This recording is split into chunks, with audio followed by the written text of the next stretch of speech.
Hi guys, we're all back now for the third and last part of our quadratic forms lecture. And the only thing we're going to do today is we're going to figure out necessary conditions that are necessary and alternatively sufficient for a quadratic form or the associated symmetric matrix to be positive definite, or negative definite, positive semi-definite, negative semi-definite, indefinite, and so on. So that's our program for today, and let's get started. So here is our typical quadratic form. Let's write Q of x is xax, and of course this is, in general, going to be a quadratic form on Rn. And so what we want to do is we want to answer the question, is a particular quadratic form positive definite? Is it negative definite? And I'll put in here just etc. because of course we'd also like to know conditions that will tell us that the quadratic form is positive semi-definite or negative semi-definite or indefinite. So we're looking for necessary and sufficient conditions. So let's just put in here what it is we want. We want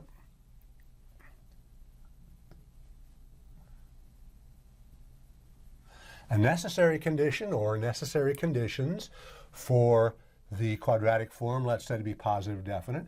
And we also would like to have a sufficient condition or sufficient conditions. So, and ideally, we would get a single condition or set of conditions that's both necessary and sufficient that kind of characterizes positive definiteness, let's say. But it's not always the case that we can obtain such nice equivalence, necessary and sufficient. So typically, not just here, but typically in mathematics, we can find sufficient conditions which are strong enough to guarantee that we, say, have positive semi-definiteness, and maybe weaker conditions that at least are necessary. So that's the program for today. Now, of course, in the case n equals 1, this is trivial. We did this got the complete story out of just the coefficients. So, of course, in the case n equals 1, let's say down here, the n equals 1 case, the quadratic form is just ax squared. So a positive definite, a negative definite, and that is necessary and sufficient. So we do have single necessary and sufficient condition, but of course this n equals 1 case is trivial. So now we want to move on to, well, we'd like to move straight on to the general case of any n, but let's start with, as we very often do, let's kind of try to walk before we run. So let's go to the n equals 2 case and see what we can do there.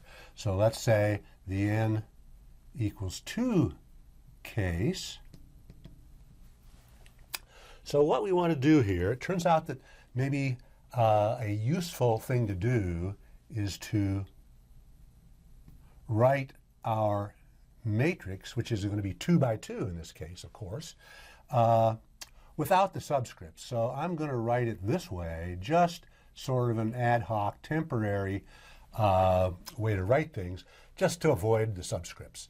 And because there's only the 4 entries, and 2 of them are the same, we have just 3 coefficients to actually worry about. And if we had a lot more, I'd want to be using those subscripts because it would get unwieldy if I used A, B, C, D, E, F, G, and so on for the entries in the matrix. So we'll see what we can do with this 2 by 2 matrix. And of course, if I write the matrix this way, then the quadratic form is written ax1 squared plus 2 bx1 bx1 x2 and c x2 squared.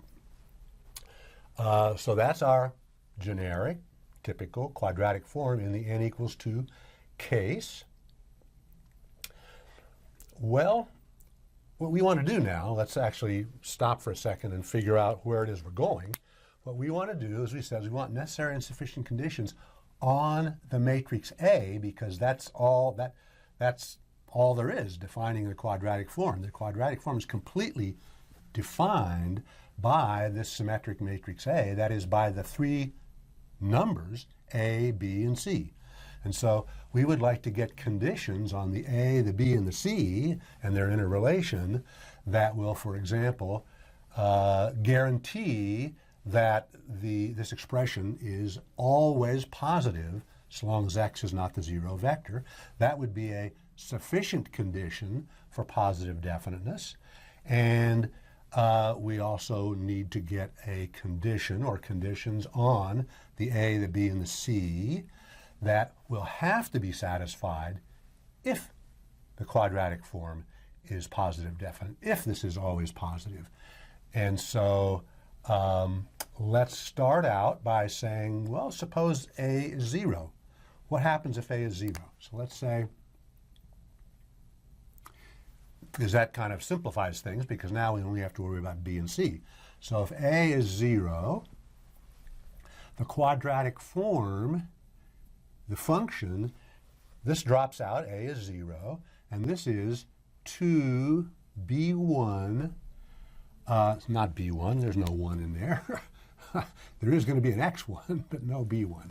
2bx1 plus c x2 times x2. So I've gathered the terms together in a little bit different way because that's going to be convenient. And so right away we can see that this expression inside the parentheses, if I have a vector x1, x2 that makes this positive, then if I just flip that vector to its negative, it's going to flip this expression in the parentheses to be negative. So if this is ever positive for a vector, it will also be negative for that vector's negative. So this positive and negative for some vectors x, and we could even say for some vectors x and minus x, right? So that means that if A is 0, then we have, and maybe I'll put this in a different color here, we have, just to make sure that it stands out a little bit, this would be a case where there's supposed to be a D in there. So if A is 0, the quadratic form is indefinite. It's not positive definite, not negative definite. It is explicitly indefinite because I can make it positive and I can make it negative by just choosing the right vectors x. That's the case if A is 0. And this is symmetric in A and C, so the same thing would be true if C is 0. I could reverse the x1 and the x2, and I could change the C to A, and I'd have the same thing happen. So if A equals 0 or C equals 0, this is going to be going either sign, and so the quadratic form will be indefinite. So now we might as well assume then that both A and C are not 0 and see if that will get us, for example, a positive definite. Make the quadratic form positive definite. So let's say if A and C are both not 0, then what do we have? Well, what so now we have this expression here. Now B could be 0, but A and C are not 0. And so what I'm going to do here is something called completing the square. You've all probably seen that in high school algebra, actually. You may have forgotten it. I probably would have to struggle if I didn't look at it now and then. I'd probably have to struggle to reconstruct how you'd go about completing the square, but I looked at it before doing the lecture here just to refresh my memory. And so when we do this completing the square, I'm not going to go through the 3 or 4 algebraic steps. You can do that, or you can reconstruct what we've done from what I'm going to do here. So what we will get in this completing the square is that q of x, this expression up here, this expression can be written as a x1 plus b over a x2 squared plus c minus b squared over a x2 squared. Now it's called completing the square because here we have second degree terms for each of the 3 terms of the quadratic form, but the second degree terms aren't all squares of something. I have this one here that's not a square of one number.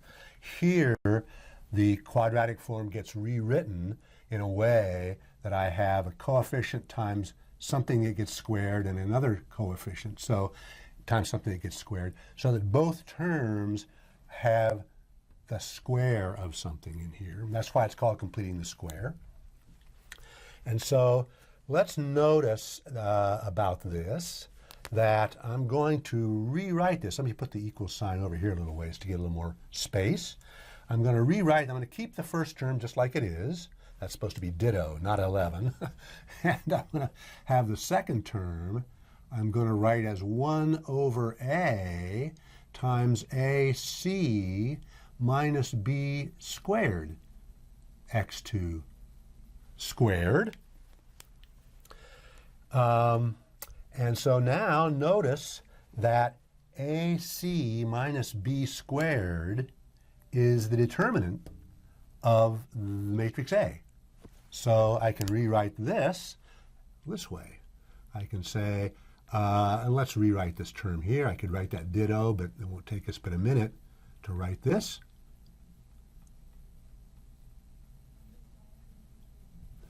One over a times the determinant of a times x2 squared.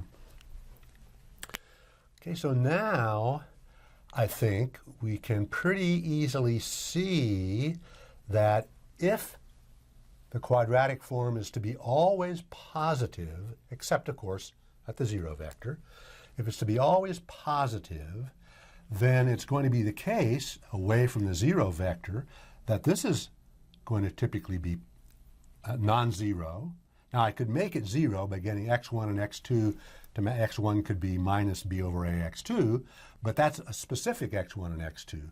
In general, x1 and either x1 or x2 or both will be non-zero, because I'm not at the 0 vector. And in general, this will be not 0 in here, and so I'm squaring something. That'll be positive.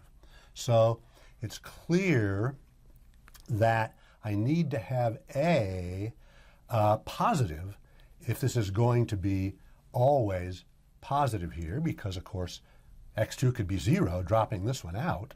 In that case, I'd have a x1 squared. A has got to be positive. So let's put down here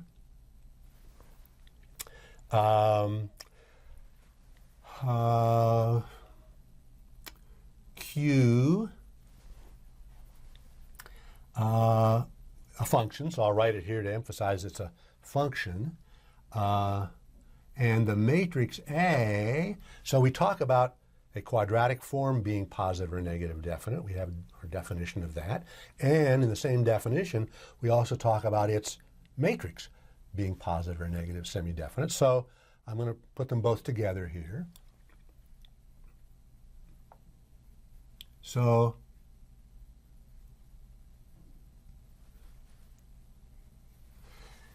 if this is positive definite, we have to have, and I'm writing if and only if, I'll come back and look at it in both directions. But right now we can say for sure if it's positive definite, then A has to be positive. So what about B and C? Well, they're in this determinant. There they are there. So if A is positive, it's clear that this, well, forget whether A is positive or negative. It's clear that this coefficient has to be positive for the same reason that this had to.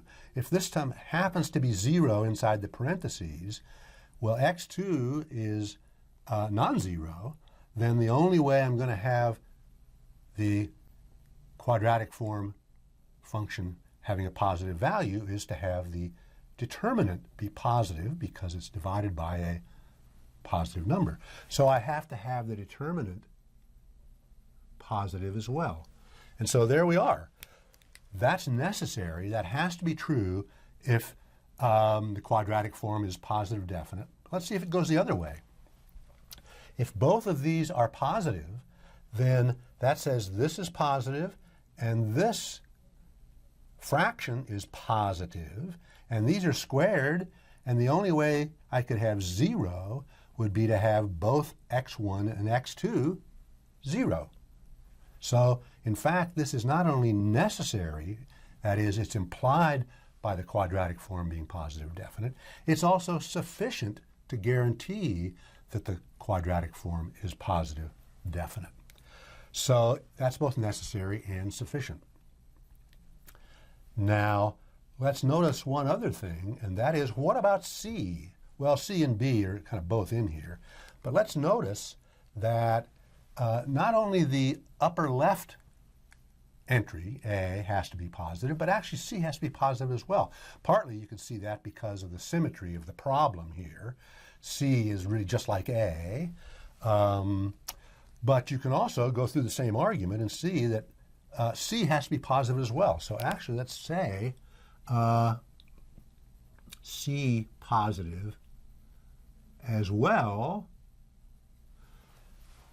So it's sufficient that just A and the determinant of A are positive. That's sufficient to guarantee we have a positive definite quadratic form. C greater than 0 and the determinant greater than 0 is also sufficient to guarantee I have this positive definite. And if this is positive definite, both A and C are positive and the determinant is positive. So we kind of got the complete story now for positive definite quadratic form. We've got it if and only if here. We've got a kind of characterization of it in terms of the entries in the symmetric matrix A that defines the quadratic form in terms of the coefficients of the quadratic form. And so what about negative definite? We can see that we can figure things out kind of in the same way. So for negative definite, it's clear that A has to be negative because, let's go down here. A has to be negative for the same reason that it had to be positive before. This is squared, so this is going to be either positive or 0, and it will be positive for some values of x1 and x2, in particular some for which x2 is 0, so A will have to be negative. So I have this for positive definite, and in fact I should have been a little careful about this. So down here for negative definite, this isn't the way I'd planned to do it, but it'll work. We have to have a negative, and you might guess, and also probably the determinant of A has to be negative. But that would be wrong, because if A is negative, then to get this coefficient here to be negative, which it's clearly got to be, if I want this to be negative definite, to get this coefficient negative when A is negative, the determinant still has to be positive. So this says A positive, and in fact, let me even put a little exclamation point down here on that, just to emphasize that that's kind of a surprise, that both positive but not both negative.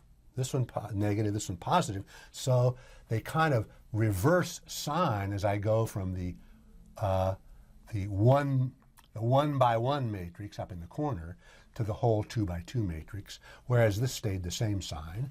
And of course, this argument about C is the same here as it was in the positive definite case. So this would be, say, C negative as well. And again, what I mean by that is that A less than 0 and determinant of A positive is sufficient to guarantee that we have negative definite quadratic form, or C less than 0 and the determinant positive is also sufficient to guarantee this. But in fact, if either one of those is true, both A and C actually have to be negative. So a necessary condition is the sufficient condition, but also that the other coefficient, the remaining coefficient, has the right sign as well. So that actually is now, much like we had for the n equals 1 case where it was really trivial, here I wouldn't quite say it's trivial, but we now actually have the complete story for positive and negative definite. We haven't yet considered semi-definite quadratic forms or indefinite quadratic forms, although the indefiniteness did show up here, but this wasn't really the whole story. With this, let's actually take this off here and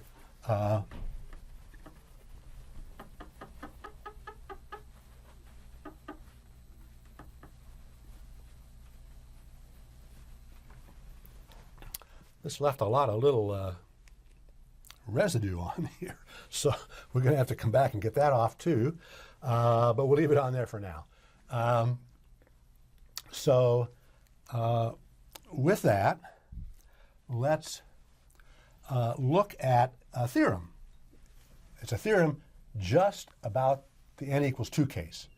And I think it's expressed in the lecture notes as a theorem about the n equals 2 case. And this argument, this development here is in the lecture notes as well. So notice that here we've kind of summarized exactly what we did down here in maybe a little more systematic and readable form than we have down here. So we can say that the quadratic form is positive definite. Sufficient conditions are, as we said, either A is positive and the determinant of A is positive, or C is positive and the determinant of A is positive. And necessary conditions are that both A and C and the determinant of A are positive, and the same story for negative definite. But again, notice that for negative definiteness, the 1 by 1 matrices, the upper left corner and the lower right corner, have to be negative, and the determinant has to be positive. And so let's actually do one more thing here. Let's go back now to using our subscripts. I only used A, B, and C because I felt that was a little easier with the algebra down here than keeping those subscripts, and it was easy to see where A, B, and C fit. But in general, we're going to need to use those subscripts. So let's look at the same result, the same theorem, and that says, again, that the quadratic form is positive definite if now it's A11 and A22, except rather than A and C all the way through here. So all I've done here is go back to replacing the A with A11, the C with A22, and the B with A12, A21. Actually, they don't even show up. They're implicit inside the determinant. Okay? Okay, that's it for positive definite, negative definite. Let's see about semi-definite. Here I'm not going to go into complete detail. I'll let you do the details. But let's just mention what happens here. It seems pretty clear that if I want to guarantee that the quadratic form is never negative, always positive, or 0, so now I'm allowing for 0. So since I'm allowing for 0, it could be the case that the A is 0 or the C is 0. They no longer have to be positive. They could be zeros. And I could have the determinant be 0, at least in principle. So and in fact, of course, if all the entries were 0, then the quadratic form would be identically 0, and it would be both positive and negative semi-definite, because semi-definite just means always positive or 0, negative semi-definite, always negative or 0. So you can see that we now have to allow for the A and the C here, the A11 and the A22, to be equal to 0 as well as greater than 0 in the positive semi-definite case. And you can actually go through the rest of the details here, just easily following what we just did before, and you will get this result down here that says for positive semi-definite quadratic form, it's both necessary and sufficient that the two diagonal terms, I've called them upper left and lower right, the two diagonal terms are non-negative but could be 0, and the determinant's non-negative but could be 0. And notice that we don't get this distinction between sufficient and necessary conditions, and that's because, and you can see in just thinking about the difference here, that the only distinction is that now it's not sufficient for semi-definiteness to know just that A11 is greater than or equal to 0, because we could have then A22 negative, and it turns out that that could render the quadratic form to have a negative value. And we're going to see an example like that at the end of the lecture, actually, and it's going to be a 3-by-3 example to kind of reveal a couple of other things too. So here we have a complete story, a complete theorem, and of course, let's come back. So what about indefinite? Well, the quadratic form is indefinite exactly if it's neither positive semi-definite nor negative semi-definite. And so clearly, if we violate simply the determinant, if the determinant's negative, that would be enough to give us an indefinite quadratic form. Or if the determinant's positive and one of the two diagonal coefficients is negative, we get an indefinite quadratic form. So that really gives us the whole story, again, for n equals 2. Now we need to go on to the case of general n. And to do that, what we're going to do is we're going to take this off now so that we can kind of reclaim some real estate here to work out what happens with general n. So we'll do that.